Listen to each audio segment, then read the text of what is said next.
to Keys to Home. I think we're on episode 5 today. Episode 5, Keys to Home. Great Expectations. Who was the author of the original Great Expectations? Dickens. Charles Dickens. Yeah. I had to read a bunch of Dickens with my my English my English minor. So yeah. So we skipped over a week. We missed everybody, and things have been happening in the world since. Some sad things down in New Orleans, and I'm not talking about the Georgia loss. I'm talking about the crazy man.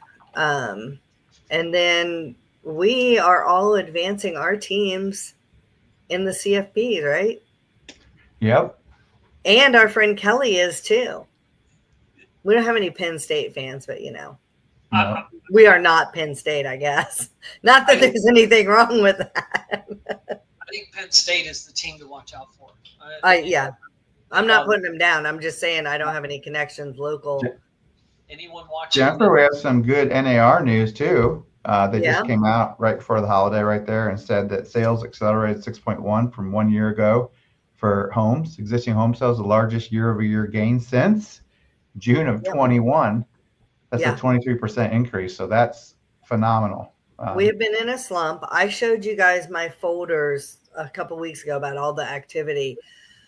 I think in the last week, I've added 2 or 3 new buyers, and I've got 2 more listings coming up as well.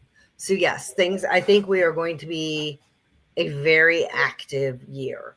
And it's interesting because even though we've all been talking about the changes in real estate, it's still a lot to navigate. I told somebody it's like kind of like trying to float on the ocean in a rowboat with all the changes going on and all the tides pulling every which way.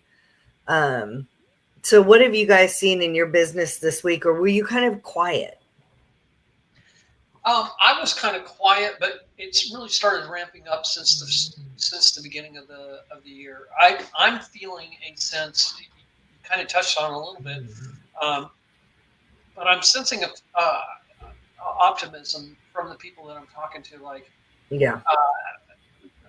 of course, that kind of comes with every beginning of every year. But this year seems a little bit stronger. People feel like, hey, I want to do something different. I want to achieve something different. That light at the end of the tunnel, also. Yeah, pretty much. And things of I want to get unstuck from where I'm at. I think that is the optimism that I'm sensing. Maybe over the last 4 years. Might have been the catalyst for that. Yeah. So, I just launched my annual budgeting workshop, and I've already had multiple people interested in it sign up for it. So I feel like there's a lot of optimism going on. Is that something that newbies as well as graduates of your coaching go to? Yeah, in fact, not only graduates, new people learning budgeting for the first time,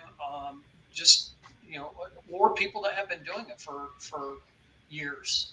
Just fine tune it. Check in. Yeah, it's a great workshop. Nice. I saw that. I think I saw that come through. I'll look into it. I saw it. He did it a couple hours ago. Mark, how are you doing your marketing? So largely the marketing is through email, drip campaign, and calling right now to phone calls. But largely drip campaign, email campaign, calling. The thing that I don't know about you guys, but texting, I've gotten a little bit of lack of response from sending out texts. And I have a feeling that it all comes from the amount of texting that everyone received over the last, leading up to the election. And texting has taken off, and people are really biting back hard about being spammed when maybe it's not spam, but they view it as it, Yeah. So you're saying you're not very textually active?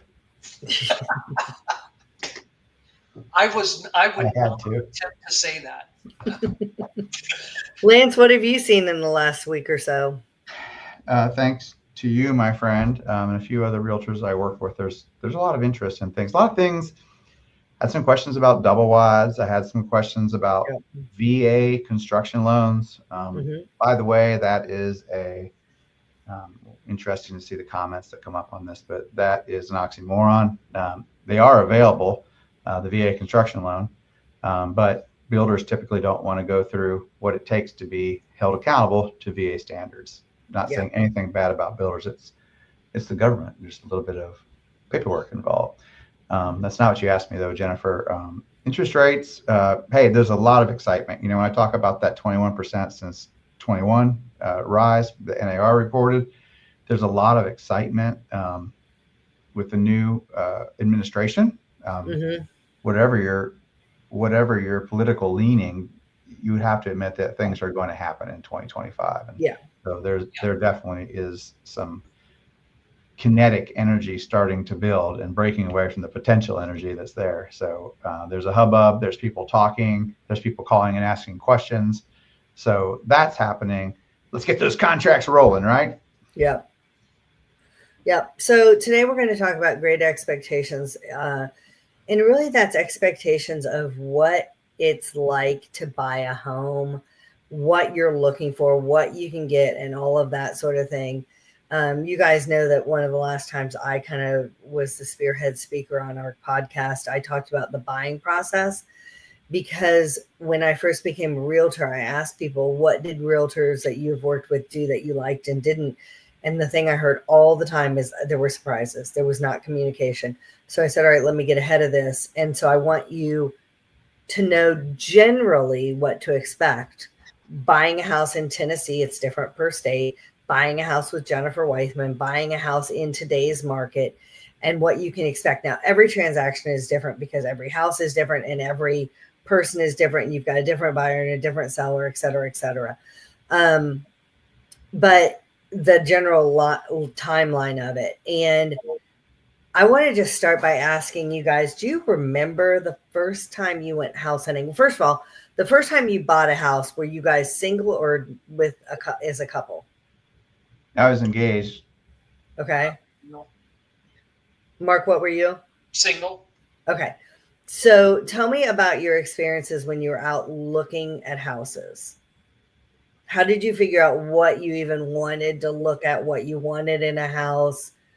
How much input did you have, Lance? How'd that go? A lot. You want to ask me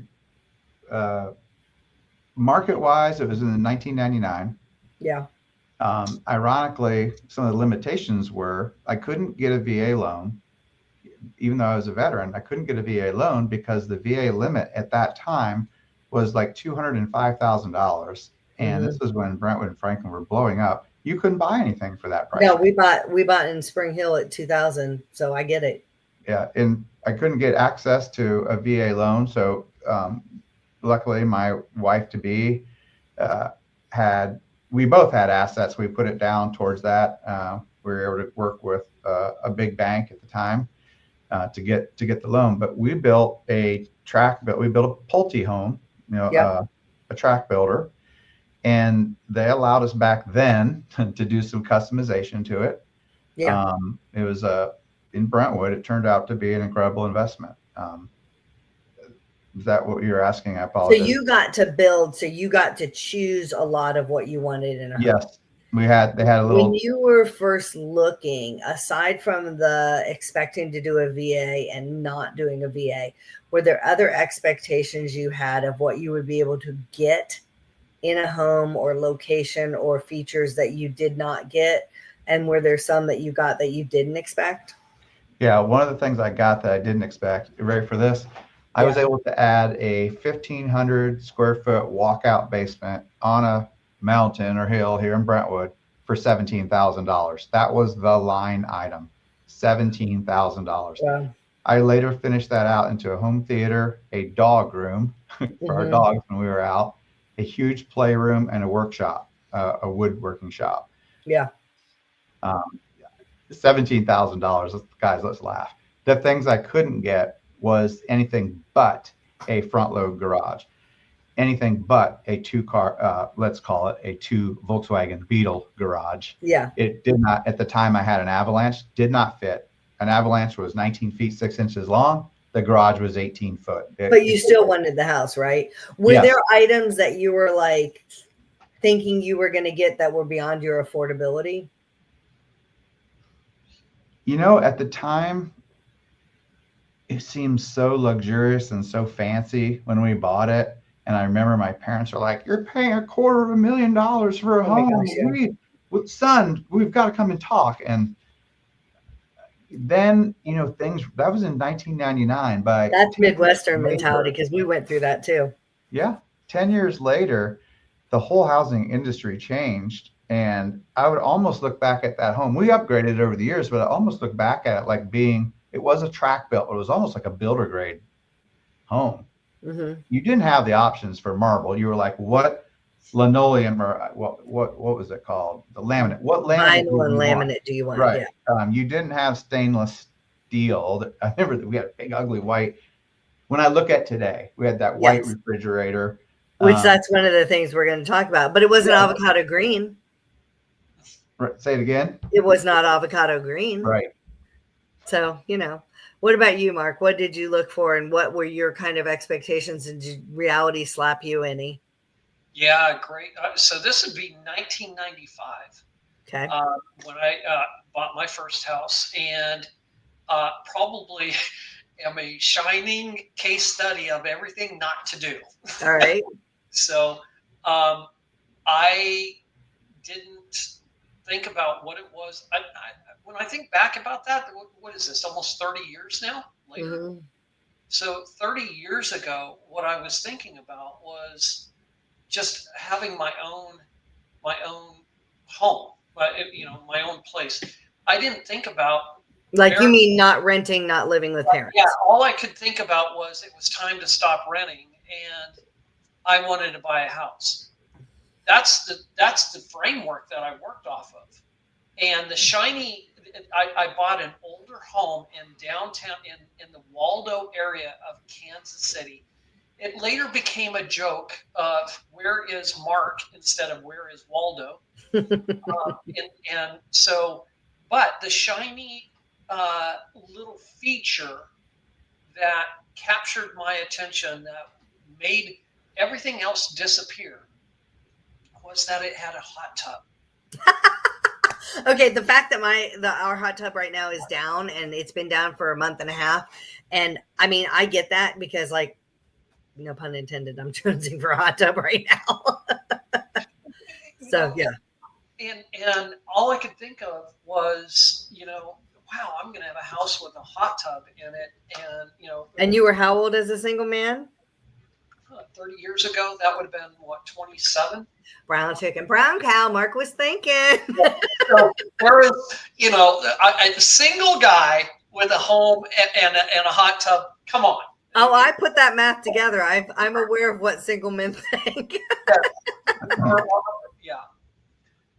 Well, we'll keep this PG, but yeah. So did it have things that you, but when you were looking, you saw that and you're like, okay, this is it. Oh my gosh. Right.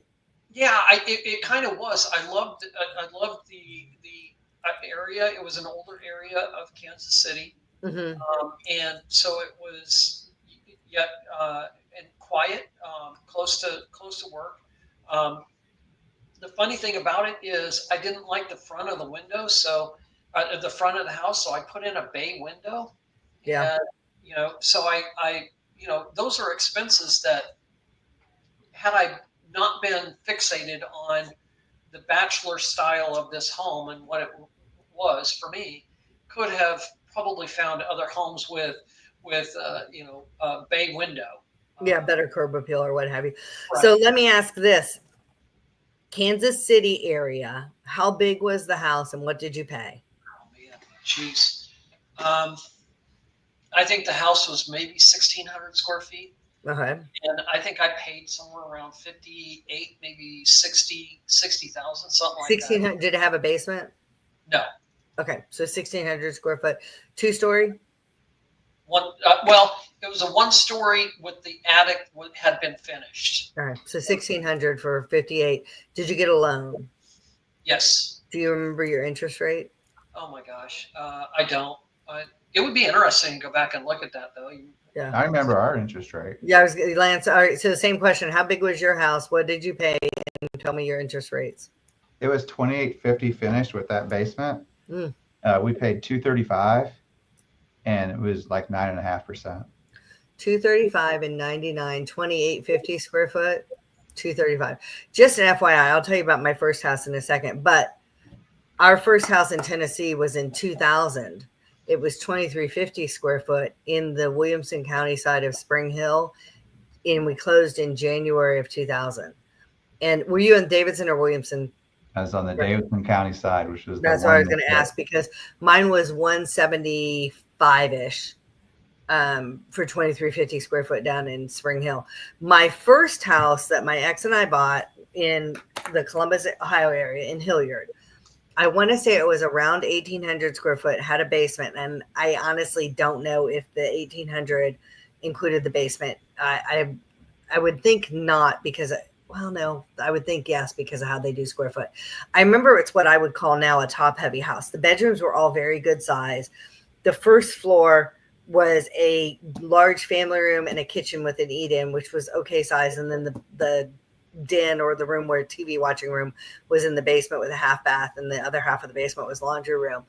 We paid $103,000 for it. I don't remember our interest rates. I want to say they were 8.5 to 9.25, and we sold it. We bought it in 96, and we sold it in fall of 99, and we sold it for 118, which was higher price than what the realtor advised us to do. But it had really good landscaping, and we had it staged pretty cute. But, you know, the expectations when we were house hunting, my ex's uncle was president of the Columbus Board of Realtors. I didn't even know I would be a realtor when we were house hunting. And he said to me, well, to us, he said, you will never have the perfect house. My job is to get you as many of your needs and wants as possible. And it's funny because I tell my clients this story a lot. And he said, if I gave you unlimited funds right now to build a house, you would finish it and go, I should have done this. I wish I had this. I wish it was over here. You'll never have it, all of them. But what I see all the time now, Mark, your impetus for getting into a home ownership was to quit renting. And what I'm seeing all the time now, and I'm going to say it's often with the young girls, is they don't want to rent, but they are choosing a bougie appearance over home ownership and the financial security that that gives. And when I see my friends and other people like showing their dorm rooms all Pinterested out and gorgeous, it's a very problematic thing. It's kind of also along the lines of how big proms have gotten. How do you compare that to then what your wedding's going to be and the expenses that you're going to do on that? You just have to kind of think about what you're setting your expectations up for. And I think it's a really good thing for parents to financially train your kids on a lot of these things. And so this is where this gets into. You have a really adorable dorm room, right? Or you have a really cool fraternity room that you're renting. Then you get out of college and you're making a decent amount, but you're going to rent, maybe because you don't know that you're going to be in that area for long, or you're in a new area and you want to know where you should live within the city, like where your social groups are going to be and all that sort of thing, right? So you rent. The landlords are fixing up a lot of the older units with granite and stainless, and some of those things that Lance mentioned weren't even available to be bougie when he bought his first home, so that they can attract a better tenant, because they want a tenant who is a higher quality so that they know they're going to be getting their pay, right? Then that person who has been renting maybe a 900 to 1,300 square foot rental with stainless steel, with granite, with LVP, with a nice shower that's updated and all that, they get approved to go out and buy a home. And they're in Nashville. And they're getting approved for, Lance, what are most of our first time buyers come in at? Somewhere between 250 and, if they are lucky, 400. usually 350. And that doesn't get a lot. And it's Hinterland. usually older. And, like I'll hear, oh, this bathroom, it's small. Oh, there's only one bathroom. There's not even a half bath. Oh my gosh. The laundry room is in the half bath if there is one, or it's in the kitchen. It's not even in a closet in the kitchen. Or it's on a street that is partially being gentrified. Or I get this all the time. These are not even my first time buyers. I want to buy 30 acres and build a barn dominium. Okay. Well, you better put down 20% for your land, 100% financing. 5%, and then you got to get your build on top of that.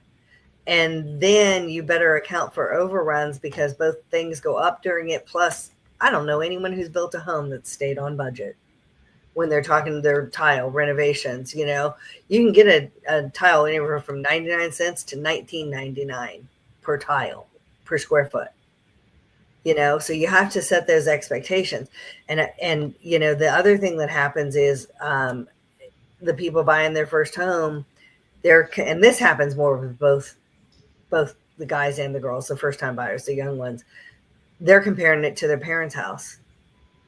That is not your parents' first house. It's probably your parents' third or fourth house. Right. And this is what I was trying to explain to people. Mark, we talked briefly about waiting or not waiting to buy a home. And I had people who waited in 19 because prices were going up in 19, not 20. And they were never going to be able to buy a home. And what I said to them is escalation rise historically on equity is about 3 to 5%, I think, nationally, right? In Williamson County, since the time that I've been a realtor, I've tracked it, and it's averaged 7 to 14% yearly. This last year was the lowest equity rise. I haven't done my calculations, but I bet they're going to come in at around the 5 to 7, okay? Because we've seen very little increase. So, and what I do by that is if I comp a house in a neighborhood that's like 2,000 square foot, what would I list that for now compared to what it was selling for last year, and what's the differential? So, in the greater Tennessee, middle Tennessee area, we're still rising at 5 to 15% outside of Williamson. And I say Williamson because there's a lot of things that drive people from out of state to think they have to be in Williamson County. So then we had COVID rise, and we had a 20 to 35% rise in houses. What did most people do? What did you do to increase your income 25 to 35% in 2 years? There is nothing that you could have done unless you were getting a degree that is going to come out making a lot of money, in which case you probably took out a lot of loans too. I think the one thing that you said that was really important is, landlords have gone to the point of revitalizing, renovating and revitalizing these areas, and so a young person, whether you're young, old, I don't care. It doesn't matter. You're walking into a place where your rent covers everything. Typically, everything about your community covers everything about all of the extras that you're going to experience as a homeowner. For example, and where you might have a lower cost in your community for some of your utilities, that might be completely different when you step into a home, and so that can have an impact on whether your affordability with that home. But the point that you're making, Jennifer, that I think is really important is that perception of, well, I have granite countertops and I have stainless steel appliances and everything is taken care of me. In fact, actually, I even have events that I can go to. Yeah. And so none of that, when you step out of that rental environment, your mindset has to shift back into, okay, how am I going to afford the same lifestyle that I had with all of these extras when I don't have all of these extras? I've got to build up to where my parents, it may be their parents' fourth home or fifth home.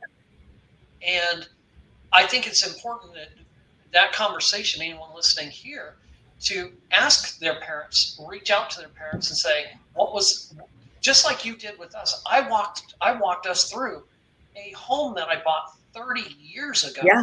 My parents' first home was $35,000. It's on Cranford up in Upper Arlington. It's in an area that they call the Golden Ghetto because they're the Golden Bears, right? And these are teeny tiny houses. And I think the last time I checked, this was over $500,000 house. Yeah. And so you may have to make sacrifices in order to get to where you want to, be in the home that you want to have. Yeah. Meaning I want you to get into a home. Getting into a home is truly one, that's one of the greatest purchases that we make. Well, that's what I was going to ask you. Why? If you're talking to someone who's renting and they're like, but I've got all this, why would I bother to get into a house? Yeah. So some of that conversation comes back to the I just had the train of thought and it just disappeared. I mean, there's security. But, yeah. There's security of knowing that nobody's going to sell your home out from under you. There's security that you're gaining in, equity in your home. There's security that we have seen it here in Nashville. You're 60 days out from your lease ending and they're like, you can renew, but the new price is $500 a month more. Right. I think if you were going to go out and get a new car, which God help you if you're getting a car that has a $500 a month payment. But if you were going to get a car that had a $500 a month payment, I think you would consider it more than 60 days. Yeah. And you wouldn't be very happy if somebody walked up and said, hey, you're buying a new car today and it's $500 more a month. But that's right. The position you're putting yourself in for having granite counters. Yeah. Renting buys you time. It buys you time to get yourself to a point where you can step into that home. But it's not permanent. That's the thing that's really important to understand. Renting has its purpose in being able to buy time for you to get ready to buy a home. That means going through all of the things that you laid out in what when I think about a home right now, I'm thinking about the community that I might be looking at. I may be going to the city that I'm thinking about buying in, and I'm looking at planning and development. What kind of potential planning and development is going on now? I may even have a framework of a house. Is it a single story? Is it a double story or 2-story? Does it have 3 baths, 2 baths? Is it 3 bedrooms? And your first house is a time holder too, just like renting is a time holder. And that actually brings me, when you're talking about communities, I've mentioned Williamson County. And I mean, I lived in Williamson County, great area. Now I'm down in Franklin County and Timms Ford and also up in Davidson County. Do you know how many times there are triggers that make people buy houses? Getting married is one of them. And maybe you had a house before, maybe you didn't, but now you're going to get a house together, right? Do you know how many times I have young couples who say, I have to buy in Williamson County?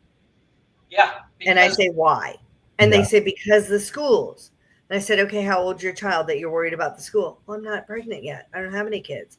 Well, then by my count, you got at least 6 years. Right. How about we go get any house that's a really good house for you in a decent commute that has as many of your needs and wants, maybe outside of Williamson County, that's not as expensive. Give yourself 6 years of equity rise, even at 3%. That's going to be a better down payment on that Williamson house if you decide you still need it and want it then. Funny thing that you said about triggers, because honestly, the reason why I bought the duplex that I bought was because I'm flying solo. Yeah, we all know that, right? So I purposely bought a duplex because I didn't want to buy a single family home, because I felt like once I met the right person and we got married, then we could find that single family home, not a duplex, together. So that was one of the driving factors as to why I bought the second home that I did. Yeah, because you got married. So what are some triggers that have, I want to know some triggers, Mark, that people reach out to you for Lance, I'd like to hear some triggers that people reach out for you for a purchase or a refi. Those will overlap with mine. So I'll tell you some of the time reasons that people reach out to buy is getting married, getting divorced, new job, kid joining the family or kid moving out of the family, and then selling. A lot of times moving close to parents, moving a parent in, or downsizing, or somebody has passed away. And it's funny too, because we end up playing marriage counselor a lot, or relationship counselor. Oh my God, my first house hunt with my ex, there was a house that was a great house. Layout was great. And I still to this day don't know if he was serious or just had an excuse because I liked it, or he wanted something different and couldn't put his finger on why. Do you know what the reason he gave on feedback on why we didn't want to offer on this house was? What? The bathroom was pink. Oh, yeah. I'm like, could you paint it? Yeah. But you go through so many, and I always have to figure out who's the driver in the couple. And a lot of people are like, oh, it's the woman. And a lot of times it is. And that's, the heart of the home, the females. I don't mean to be ugly about it, but we tend to nest differently than guys. Yep. And so, the whole thing, happy wife, happy life. If a female feels comfortable in that home, it's a very different feel. And I often tell them, I ask them when we're house hunting and we're looking at houses and they're like, oh my gosh, I feel bad. We've looked at so many houses. It said, now let me ask you a question. Did you have like a wedding with the wedding dress and everything? A lot of times they'll be like, yes. I said, okay. Did you try on dresses when you were looking for your dress? Yes. Okay. When you put on the dress that you ended up getting married in, did you know immediately that it was the dress, whether it was the 1st or the 15th that you put on? And all of them are saying yes. And I said, the house will feel the same way. 90% of the time, when especially the driving person, but often the female walks into the house, they know it's the house that they're supposed to be in. Yeah, I can tell you right now, most, and this is just generally speaking, for guys, I'm saying this as a landlord and person that owns rental properties. All the guys care about is where does my TV and my stereo go? Garage and TV. And land most often. That's it. Land, garage, TV, land. I definitely want to know where the bathtub. That's kidding. Yes, garage.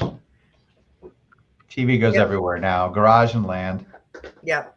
And most of the females want a kitchen that's workable or can be arranged to be workable, and a bathroom that they can feel comfortable in, and they want like a retreat feel in the master bedroom, primary, or whatever we're calling it today. All right. So Lance, what are triggers for people reaching out to you? So I think the date code at the bottom of the screen has a lot to do with that. It's very different than what it was 36 months ago. So the triggers now mainly are, hey, I want to buy an investment property. Mm-hmm. I think now is the time for me to buy an investment property. Another is, I'm tired of renting. My rent is so high. Certainly I should be able to afford a house, and I've got to get into something. So much like Mark was saying earlier on, people, they want to change, and they realize the numbers have gotten so big. I mean, if you're paying $2,500 a month for rent and you do the numbers on that, it's 27,000, 25, 28,000, more than that. It's a lot of money, 28 plus. Yeah. I can't even do my math. Well, today. And that's one of the things that, Lance, we've done in the past is what's the average rent in a zip code, and then back it down to what could you buy a home with, maybe not in that zip code, but right abutting it or something. Yeah. Those are the triggers right now. When rates start to drop, it'll be great. So, when I talked about that home that Jennifer and I bought, my wife's name is Jennifer too, by the way, Jennifer and I bought in 1999. I didn't buy a house with Lance. and we moved into it when we got married in 2000. And in 2001, rates went down to 4.5%. Mm-hmm. Like I tell a lot of people, in order for rates to really make a big swing, something really bad has to happen or something really good. And I've witnessed those in my career. That bad thing was 9/11. It really drove the markets down. And the good thing, people don't, I'm going to go political, was President Trump's presidency. And we look at what happened from 2016 to 2020 until COVID arrived. particularly here in Nashville, and you look at 2019, the three of us earlier were talking about the football championship coming up, et cetera, and how many people go to these games, et cetera. You look at the Rose Bowl this weekend that had 112,000 people plus people around it.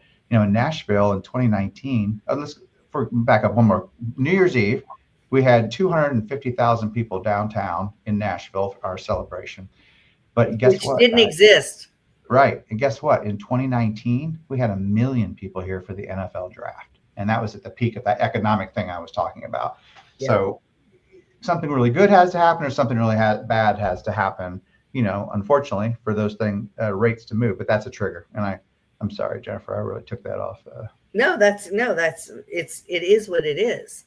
And I think that's why we're seeing a lot of things. It doesn't matter who is necessarily in the office. When, like we were talking about in November, there was a lot of pent up because of which way it's going to go. But I think a lot of the people who have been sitting out since the last time Trump was in are now like, okay, let's see if it happens the way it was last time.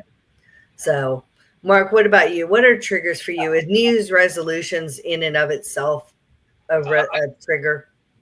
I don't use resolutions, but no, like people using them to call you. Sometimes, but not. Generally speaking, the trigger for me is someone that has said, "I want to pay off my debt. I want to have enough money to save for emergencies so I can buy a house." That is exactly line for line every sentence for the most part. I'd say 99% of the time that's the sentence. And so what the trigger is, they have gotten to a point where they've said, I want to clean up this debt because that's what's holding me back. They may have already reached out and found out I can't qualify for a house right now because of this mess. And I use that mess, loosely as a term of that's what we need to clean up in order to get you to where you're going to qualify. That's the trigger. The trigger is I've been in this in a rental home. I've been in my parents' home. I've been in this, or this, and I'm tired of living like this. But I know that in order for me to get to purchasing a home, I've got to get through this, and I want to get through it as fast as possible. One of the things that I did some research on, people hiring a financial coach are more likely to pay off their debt or reach their milestones 70% quicker than not hiring a coach. That is from the International Coaching Federation. So, so 70% of the time they'll be successful by bringing in a coach. That makes sense because, what is the definition of a coach? Someone who has been there or who has walked the path and knows how to do it. That's the same thing with agent. What is an agent? An agent is somebody who works on your behalf in an efficient way. Lance, are you technically a broker? I don't know how to answer that. Yeah, you're a lender, but but it's the same thing. We just use these words and we don't really think about what they mean. Just like triggering. I am actually trying to trigger somebody today. I hope this conversation triggers you to say, when is my lease up? Is there a chance it's going to increase? Am I ready for the increase? Do I want to stay here? Do I want to stay here if it increases? What about this house that I'm in? What about I'm living with my parents? Okay, it's great. But is this the best thing for my future, or should I be trying to expand to do something else? So, Jennifer, this is one of the reasons why we do, going back to our last that I talked about, we need to start, and a lot of my clients, I start coaching them with what's happening a year from now. Yep. Because like I said, it's January 2025. Do you have a plan for your summer vacations, for your kids, for your family? Where are you planning? So in other words, think ahead. If you want to be out from where you're at, whether it's your mom's home, your parents' home, your apartment, whatever, we need to start looking at how do we reverse engineer that date of when you want to be out of that situation, and build and the days are long and the years are fast. Yeah, it does absolutely. not seem like a year ago that it was January of 24. Yeah, Christmas was just what 8 days ago, or 10 days, 13 days ago, something like that. So it's 354 days away, buddy. Yeah. Yeah, I mean, how are we planning for Christmas gifts for next year? Right. If you went out and you've put, okay, not to belabor this, but if you've gone out and you've put $2,000 of gifts on credit, and your goal is you want to buy a house, and your debt to income ratio now is taking you out of qualifications, then what's our plan? What is going to be the trigger that is going to get you involved to paying off that $2,000 so your debt to income ratio is going to qualify you for a home? Right. Or are we going to go 6 months down the road and say, well, I want to do this? And the funny thing is, like I said, okay, so like if you have $2,000 in debt and you're going to pay it off, right? Yeah. Just generally speaking, what do most people pinch squeeze out of their budget to pay that down? Somewhere between 100 to 500. What are they usually doing? Yeah, so I'm going to tell you guys, honestly, 95% of the people that are they're spending too much money out on restaurants, and they're spending too much money on food. Right, but if you're starting to pay off a $2,000 a month debt, how much do you usually try to put down towards that every month? As much as that margin. Yeah. Within their budget. But I mean, is it somewhere between 100 and 500? Typically. Okay. So most rent increases in our area are 100 to 500. So if you're going to end up paying that much more in rent anyway, why would you not pay off the card and do it now and get yourself in a better position, a better overall budget, and be ready to buy a house that you've got control over? Right. I don't know. And in the theme of what we're talking about, great expectations, our expectations can be what they are with the house that you want, but how are you going to make them great, and how are we going to get to great if we're not thinking ahead and we're not planning ahead? Right. No, I know. I mean, you can either have a rudder on your ship or you can just float. So right. No, I get it. Lance, do you have anything else you want to add? No, I think it's a great episode today. Yeah, just a little conversation. Now, next week, Lance, you're going to share with us, I think, about different kinds of loans. Yeah. Because people have expectations and thoughts about what we don't know. And so we want to make sure everybody's educated. One of the biggest fallacies in real estate buying a home is that you have to put what amount down to buy a house? They think you have to have 20%. You do not, correct? Correct, you do not. Yeah. So we'll talk about some of that, and we'll see how people may be more closer to approval than they may think, and the different types of options, based on where they're buying and who they are and different things. And then after that, I think that Mark, you're going to share with us about budgeting to stay in a home, because it's all fine and dandy to have a house. But if your house is having stuff fall down around it, you'll hear me say it tons. Deferred maintenance is the killer of equity. So we got to make sure that we're budgeting to stay in the home. We're budgeting for our bills. We're budgeting to be able to live still, not be house poor. Well, and buying the house is I don't know if I should say this. You guys might fire back. Is the easy part. Maintaining the home is the hard part. Yeah, that's one of the things that we see, honestly, with divorcing women a ton, is that they're adamant that they want the marital home so the kids don't have to have a change.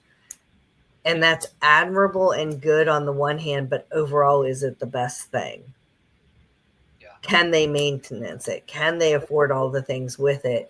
Is there a better option for them? And if that is the best option, how do they position themselves to make sure it stays the best option? Yeah. So great conversation today. Yep. Awesome. So, and this will actually air. The scroll is on the time that we did it on the 6th, but we're going to air this, I think, on what is Monday? Monday's the 6th. It is the 6th. Okay. Because we pre-record these, and then the next one will be right up against a big game. Maybe we'll do some, where Texas actually. Is that right? I don't even know that. No, that's right. We play each other. I didn't really get the significance of that till just now. Hey. All right. I'm stopping the recording. All right. Bye.